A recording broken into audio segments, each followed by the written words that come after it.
Hello and welcome to the Beyond 6 Seconds podcast. I'm your host, Carolyn Keel, and on today's episode, I'm really excited to be speaking with Ruth Rathblott.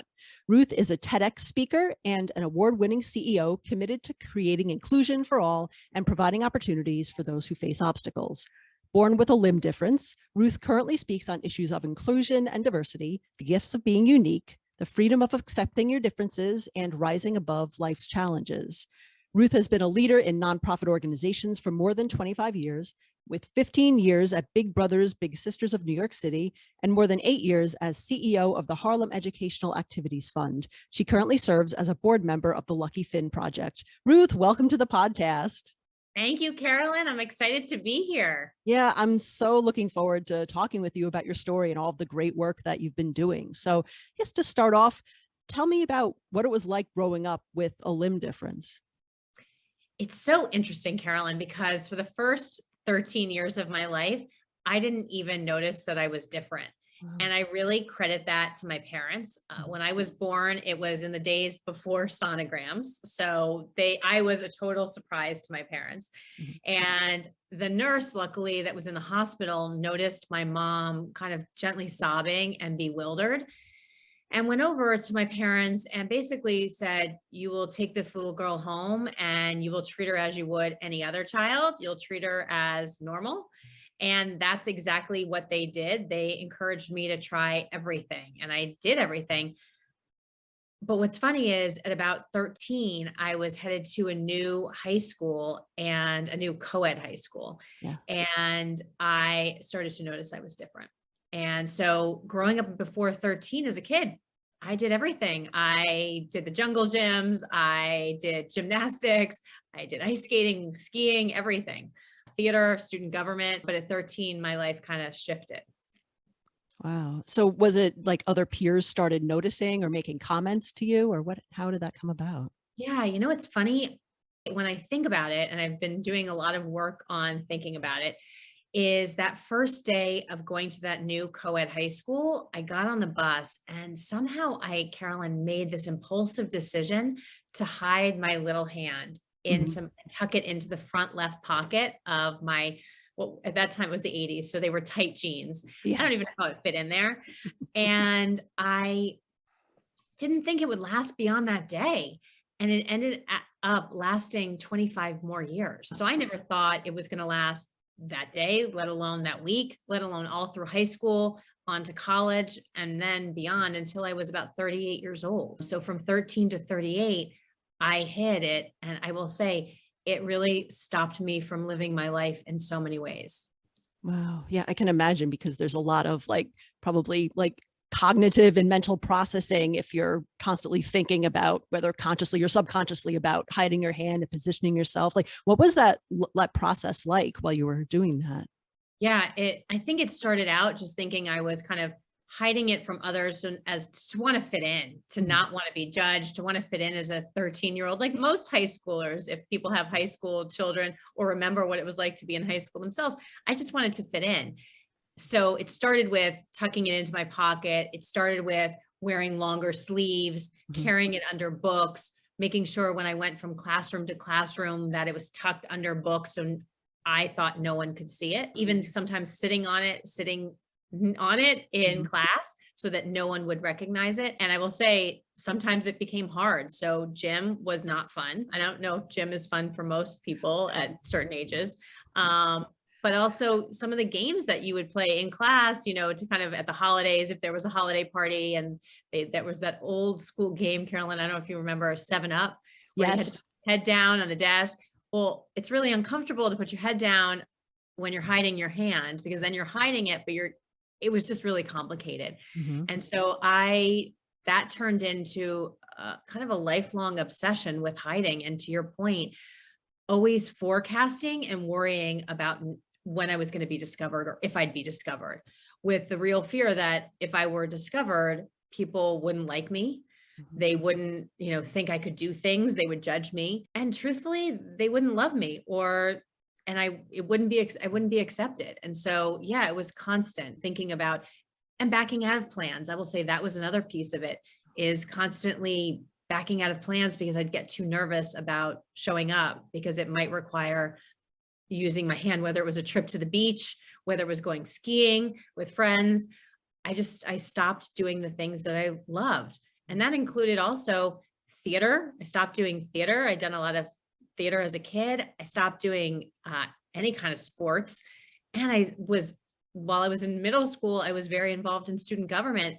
And it was like a shutdown. I literally stopped living my life. Wow. Yeah. And it definitely seems how that is limiting, and that you felt that pressure to hide for so long. At any point, did you ever use or wear a prosthesis, or was it literally just moving your hand out of view? Yeah, it's interesting. So I had a prosthesis twice in my life. Once as a baby, because the doctors recommended it to my parents because they thought that I wouldn't have the strength to crawl if I had a prosthesis. And as I've recalled with my parents that, because I don't remember that time, they said it was actually really difficult because I would end up hitting my head with a prosthesis. And it was this hard, at that time, prostheses were really tough material. And it was so much tougher than my own skin. So I would get black and blue by learning how to crawl. And they had said, my parents were thinking, she already is working on crawling herself. She doesn't need this prosthesis. But about 16 years later, they had noticed I was hiding. And I should say that even though that original nurse from when I was born talked about treating me like any other child, what that meant for my family and for me is we didn't talk about my difference and my disability. And so at 16, they started to notice that I had been hiding for a while and that my arms were actually slouching to one side because I was hiding so much. And so kind of instead of talking about the feelings, we had a pretty solution focused family. And so they went out and they found someone who did excellent cosmetic prostheses where it literally would match this hand, my right hand, and we got it done. And I remember taking it, I had gone to boarding school at the time, and I remember taking it back to school and putting it on thinking I'm going to wear it to go to our first boys dance at a different school. And someone on the bus noticed it. And I hadn't told a lot of people that I was getting it, but I kind of thought I'll just fit in now because nobody probably knows about my hand. And one of the girls said, "Oh my God, that looks so fake. It looks weird." And that definitely was an interesting message for me because all of this idea of, oh, this is going to be the solution to my hiding by having something that almost continued to hide it, but at least looked like two hands. I went to the dance and my biggest fear, Carolyn, was that it was going to fall off the whole time. And so I made a decision at that point that even after all that money that had been spent on a prosthesis and all that time to perfect it, that I would rather continue to hide my hand than hide it in a prosthesis and worry about it falling off. I could control that part of my life. I could control the hiding. I couldn't control what the prosthesis was going to do. It wasn't attached to me. Right. Wow. So yeah, so many years of that hiding and always constantly thinking about it. So was there a specific point in time or a specific event that it made you start thinking about that you wanted to stop hiding your hand? Yeah, like anything, it's been a journey. And I would say one of the first stops on that journey of acceptance about my hand and stopping hiding it was really letting someone in to show me how to love it. And it's interesting. I did my senior thesis on a man named Leo Buscaglia. And he talks a lot about that you have to love yourself first before you can let anyone in to love you. And I often disagree with that because for me, it was, I needed to let someone in to teach me how to love that part of myself that I found so unlovable. I wasn't going to get there on my own, I don't think. I needed to have someone come in and help me love that part. And so what that person did was they showed me how to love my hand, how to cherish it, how to actually look at it. I had been spending so many years hiding it. I'd actually never looked at it or touched it. I never allowed anyone to touch it, not even my parents. So for this man to come into my life to show me that part of myself was extremely helpful. And I think that then lent me to a journey of, wow, I started to meet other people who also had limb differences like mine. And I got involved with a group that you mentioned in my bio, the Lucky Fin Project. There's a group of people who have very similar limb differences like mine. I didn't even know that world existed.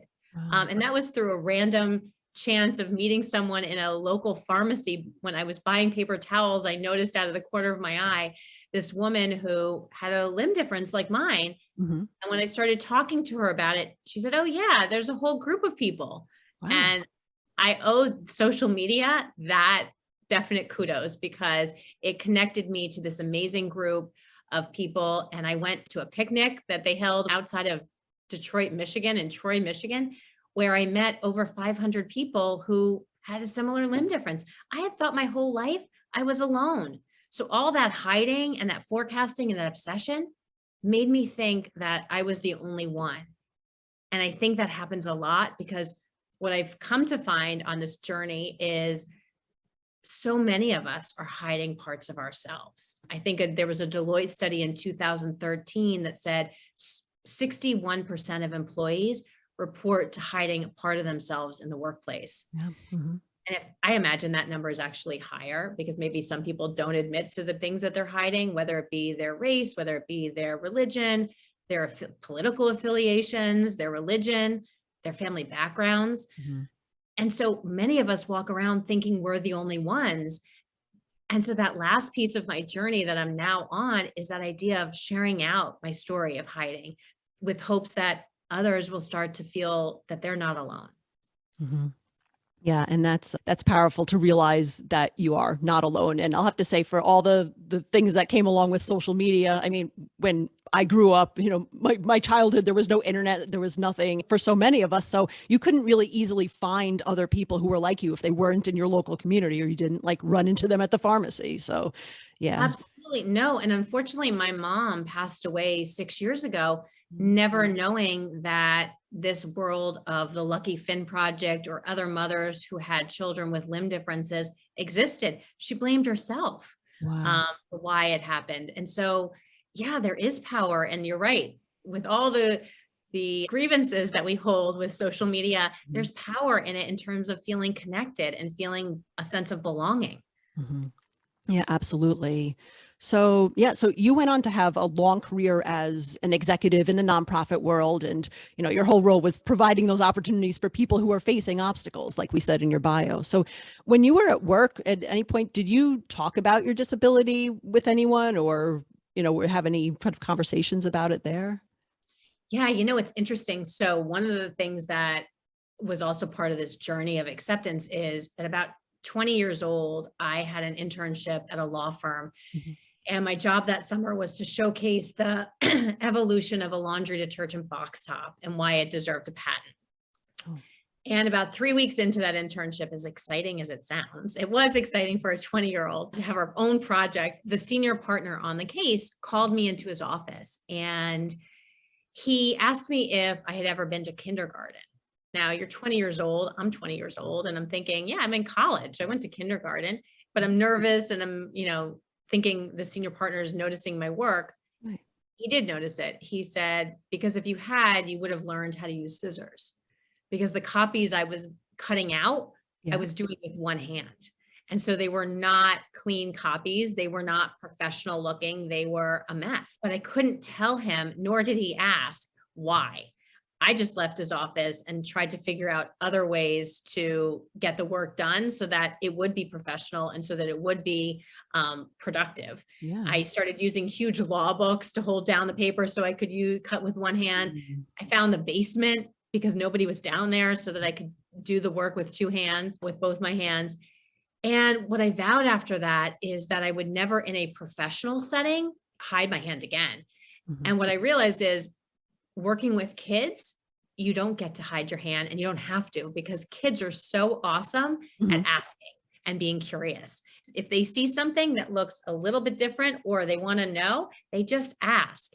And then they're over it, Carolyn. Mhm. Like, they say, "Hey, what happened to your hand?" And then they move on when you talk to them, and it's over. Yeah. And I think that's different than sometimes the reaction I get from adults, because adults won't ask. So they almost stare too long, or they do double takes, or they shush kids into not asking questions. And so I answer your question because, yeah, at different points, I've talked to kids about having a disability and having a limb difference. And it's interesting when I've talked to adults about it, the conversation is a little bit different because I think we've been trained to be afraid of questions and curiosity and that we shouldn't ask. Whereas kids have that wonderful, beautiful mind of curiosity. And so, yeah, with kids, I think it's sometimes what has brought me closer to young people. I will say a few years ago, I traveled with some students that I was working with to Nepal. And a lot of the students I've worked with are African-American or Hispanic youth. And when we went to Nepal, a lot of people there had never seen Black and brown young people in such a large group. And so the students felt super uncomfortable. People were staring, people would come up and actually touch their hair, they would touch their skin without asking, like without boundaries. And so we had a lot of time to process that together as a group. And what I realized is that I needed to share with them my experience of people staring, my experience of people coming up and just touching my hand without me giving permission, with people saying really sometimes difficult things. Like just about 6 months ago, Carolyn, I had someone say to me, "Hey, did you cut your hand off yourself?" Now this is what? This is an adult asking this. I don't know, just asking this. I've had adults pray for me in Central Park, walking around the loop, as if that will help me grow or that I'll feel like I got some protection. I was born this way. It's probably not at this point going to grow. So I shared with the students some of those things that happened and how I hid for so many years when I was their age. And I was so afraid of the conversations. I was afraid of being judged. And what was amazing out of that conversation is they started to open up about other places in their life where they felt uncomfortable, which is such a normal teenage adolescent thing. Is you're exploring, you're understanding your body, you're understanding yourself, and you feel different and all you want to do is fit in. So I've absolutely had the opportunity to share that with the young people I work with. And I think it has connected us in such amazing ways. yeah. And that's really powerful. There really is that shared experience. There's such intersectionality with disability and really every other, minority or marginalized group that there is. Disability cuts across all lines. It Mhm. doesn't discriminate. It doesn't discriminate with race. It doesn't discriminate with gender.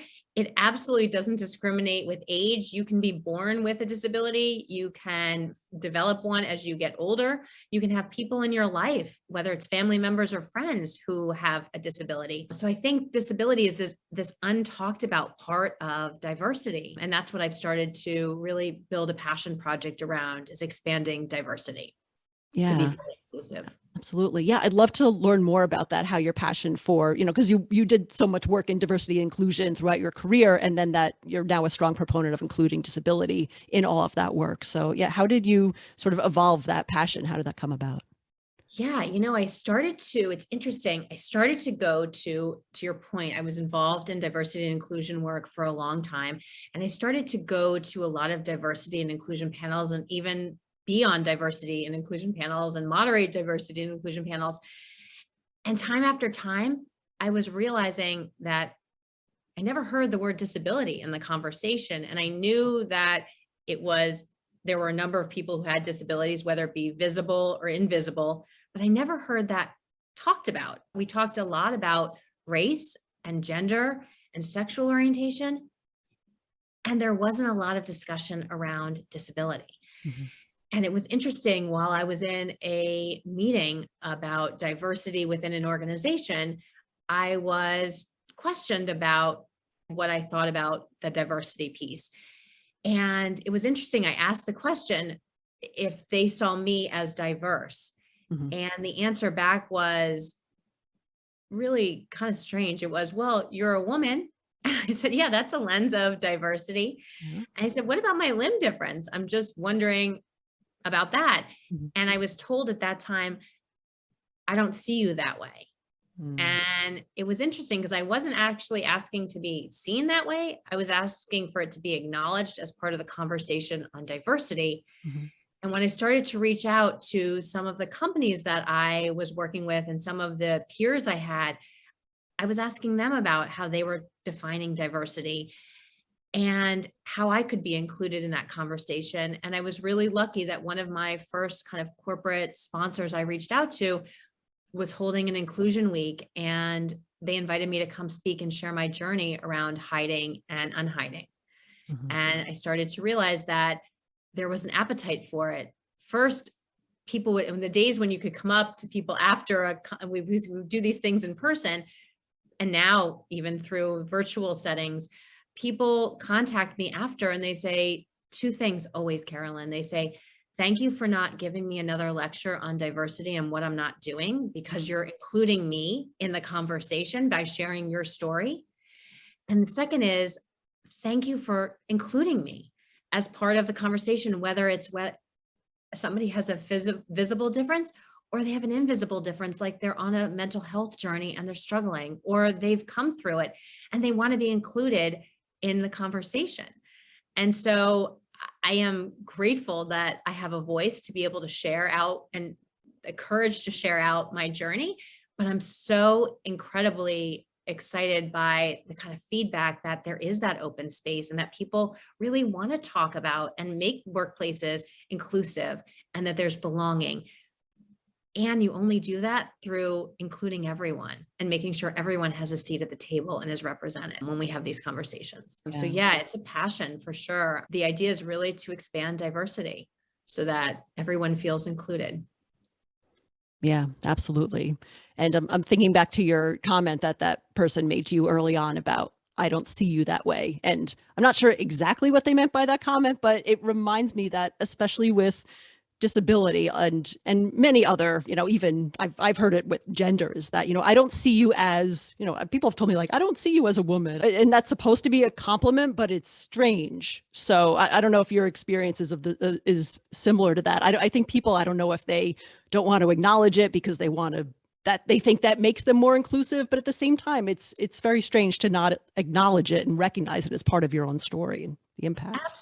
Absolutely. And I think it's part that, right? Because it's to make you feel comfortable, like, oh, I don't see you as a, but that's because we have certain stigmas and stereotypes of how we label certain things. Like if I am disabled, that means I am what? If you see me as disabled, that means what I can't do, because we define disability as inability rather than ability. Right.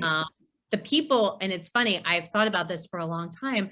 The people that I want on my team are those who have seen challenge, who have had to think creatively, who have had to forecast and figure out things before they happen because they've been challenged. I've spent my life thinking 2 or 3 steps ahead to figure out how to do things. And so, yeah, you're absolutely right. It is a strange thing when we don't acknowledge someone's difference, because that's part of them. It's not all of them. My hand isn't all of me, but it's definitely a part of me. It's part of my experience, my lived experience. It's part of how I make decisions. It's part of how I relate to others and how I can connect with others. That's the gift. And that's the beauty of it. It's my uniqueness. And I think once you get past those tough teenage years, you can start to accept those pieces of yourself that are different, but there's a lot of time in there. And for me, there was 25 years of really feeling almost arrested development where I was stuck in that idea of wanting to fit in. Yeah, definitely. Definitely. So and I just say also, one of those people who had said, I don't see you as different, came to apologize about 6 months later with the idea of, you know what, if I had ever said that about race, that would have been unacceptable. And it was like, yeah, so it's not acceptable with disability either. Yeah. Yeah, definitely. It's all important. And as you said, it's not, any of our character traits or anything like that is not our all entire being, but it shapes our entire lives and stories. So it's, you can't ignore it really. Yeah, definitely. So, and now very recently, I understand you've started your own speaking and consulting business where you talk about, disability and including that in the diversity and inclusion conversation. So what kind of inspired you to go out on your own and start speaking and consulting? I think there's a real need for it. I think that workplaces are, as I said, when I've had people come up to me or reach out to me after I speak and they say, thank you for adding a different lens to the conversation on diversity, I've realized there's an appetite for that. I realized that there is a hunger for it in terms of people really wanting to hear a different story and be part of something. And so companies have made diversity and inclusion a priority.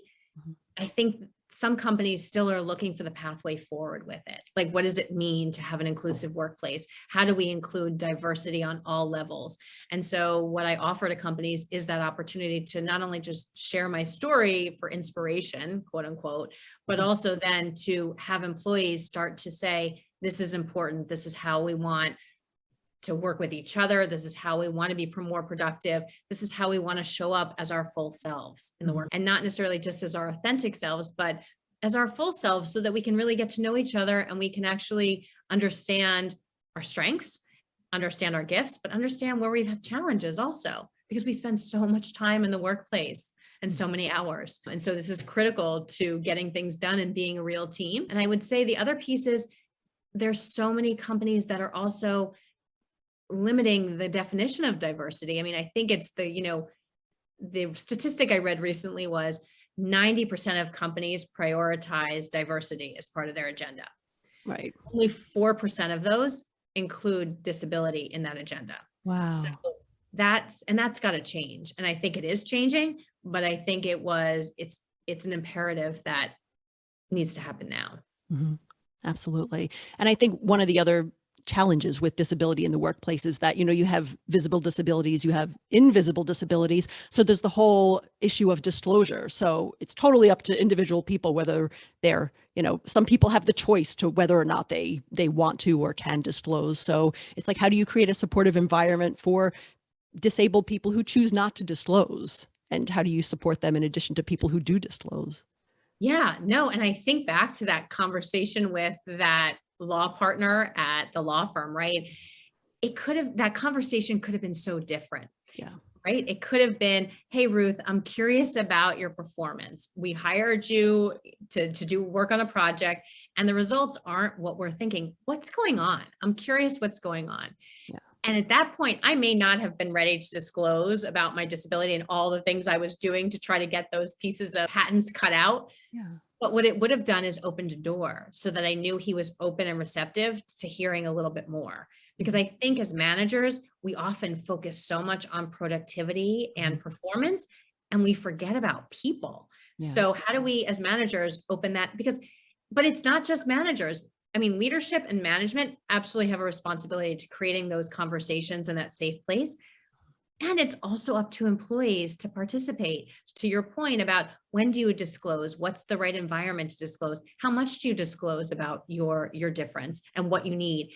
And if we actually created a space where accommodations were okayed for everyone, Mhm. then it wouldn't be a stigma about people with disabilities needing accommodations. We could ask all people, what accommodations they need. And I think we have some work to do Yeah. in this space. Definitely.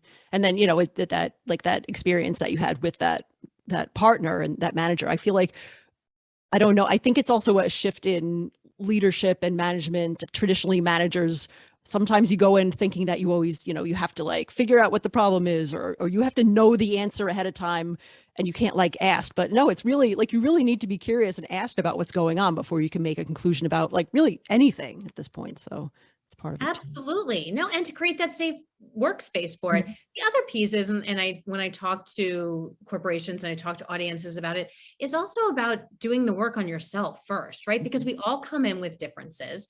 We all have something that is different. So owning that part of ourselves first is going to be really critical. And then it's the listening and learning about others' differences that is also important. And it's not, what I mean is not that they have to teach you about their difference. It's that you go out and do the work by yourself. Mm-hmm. It's so fascinating when Black Lives Matter came about, and I know it's been with us for a really long time and we've had major injustice and injustices, but when the George Floyd murder happened, I was running an organization and I had to do a lot of work myself, not asking my staff to teach me, not asking the young people I worked with or the families to teach me, but to actually go out and learn on my own and then to listen to what people were saying so that I could understand it and that I could create an action strategy that we were, as an organization, we're going to do together. Mhm. But I needed to do that work outside, not just to jump on a bandwagon and think that people were going to teach me or educate me. That wasn't their job. Mhm. And similarly, it's not my job to teach people about disability. It's my job to create inspiration so that someone says, "Hey, I know nothing. I've never thought about disability as part of diversity. That's so interesting. Huh. I'd love to see your picture, Ruth, in the dictionary next to diversity, because disability should be part of that conversation." Yeah, absolutely. There are so many resources out there. Again, with social media, even just hanging out on disability Twitter, like there are hashtags you can follow and influencers, and just listening in on the conversation instead of, I feel like a lot of, a lot of times people say like they'll go to the person in that group and say, okay, teach me what's going on. But I mean, it's got to be exhausting. And there's so many other resources that you can do the work yourself. Well, and it's not a fishbowl. You're not looking in and thinking, "Oh, I'm going to learn everything from one person or two people who have a disability." It's about there are so many resources out there. And it's also about it's not just about looking inward and thinking who, to have someone teach you, but it's also who's not on your team, Yeah. who's not part of your life. So where are people represented? I mean, is is every voice represented at the table when you're making decisions that are strategic for a company, or sometimes not strategic? Just are you taking in voices? And it's super hard as a manager because sometimes, to your point, you just want to get things done. Mhm. But sometimes you miss out on the really good ideas because you haven't, and I am guilty of it for sure, of not taking all voices in. And I have learned a lot on this journey for sure. But I do think the inclusion part is going to be critical to how we succeed moving forward. And I think we've all learned that through COVID, is connection and inclusion is critical to how we are going to survive. Mhm. Yeah, absolutely. Yeah. So, I guess what kind of long-term goals do you have for your speaking and consulting business? Yeah. So next up, so I just finished TEDx, Mhm. and it's coming out this week, is what I'm told. Oh, So great. it's super exciting. I can't wait to share it with you. Mhm. And then the next venture is a book. So I have a book, and working and wrestling with what that book is, because I do think there's a story to share. I have a motto on next to my computer that my story needs to be shared. And so it's a book, and it's the ideas of how do we think about hiding and unhiding? How do we think about creating belonging in workplaces so that people can feel like they don't have to hide? Mhm. Because my goal, truly, I help companies achieve belonging. And so that's the goal. And so I think the book is next. I feel like every time I hit one mountain, and I'm sure this is not uncommon, then Mhm. there's a next one and then the next one. So long term is to really build out the speaking, the coaching and consulting, and be part of workplaces that really want to drive inclusion. Right. Oh, that's fantastic. Yeah, and I'll get the link for your TEDx talk and put it in the show notes, because by the time this come out, that link will be active. So, oh, very cool. Yeah. Awesome. Yeah. Yeah. Well, Ruth, it was great talking to you today. How can people get in touch with you if they want to learn more about your speaking or the other type of work that you do? Yep, they can definitely check out my website, which is my first and last name, ruthrathblott.com. Or they can follow me. And I think, Carolyn, this is my favorite part, is they can follow me on LinkedIn and connect with me and share ideas. It's so interesting. I put out a poll recently on LinkedIn, kind of a random, it was my first poll ever. And it was, should disability be included in the conversation on diversity? Mhm. And I had such amazing, I think over 60,000 people viewed it, over 2,500 people commented on it, and there was interesting dialogue. And so for people who are curious and interested in the conversations around diversity and inclusion and belonging, it's such an easy place to kind of get to. And I love being challenged and hearing ideas, because that's the way that we're going to grow this thing, is not by siloed mindset, it's by growth mindset. And how do we work together and hear different ideas? So yeah, connecting with me on LinkedIn and thinking about ideas together is awesome. Okay, cool. All right. Yeah. And I'll drop a link to your website and your LinkedIn profile in the show notes too, along with the TEDx speech. Awesome. So So, much. yeah, as we close out, is there anything else that you'd like our listeners to know, or anything that they can help or support you with? No, I mean, definitely with the TEDx, I appreciate you putting in the show notes. It's, I wanted to go viral because I think the message is really important. The title of the talk is When I Stopped Hiding, I Found Freedom. So when I stopped hiding, because it's true, I found freedom. I was able to start living my life again and experiencing joy. I got my life back. Mhm. And so I think with your listeners, what's critical is the idea of thinking about your own self, thinking about their own differences, and then thinking about who is represented in their life and who's not at the table with them. And so exploring that piece and reaching out with ideas and getting involved, becoming an ally and an advocate for things for difference. Fantastic. Oh, that's wonderful. Yeah. Well, thanks so much, Ruth, for being on my show. It was great talking with you today. No, thanks for exploring all of the topics and being open to this conversation. I really appreciate it, Carolyn. All right, Really. thank you. Thank you.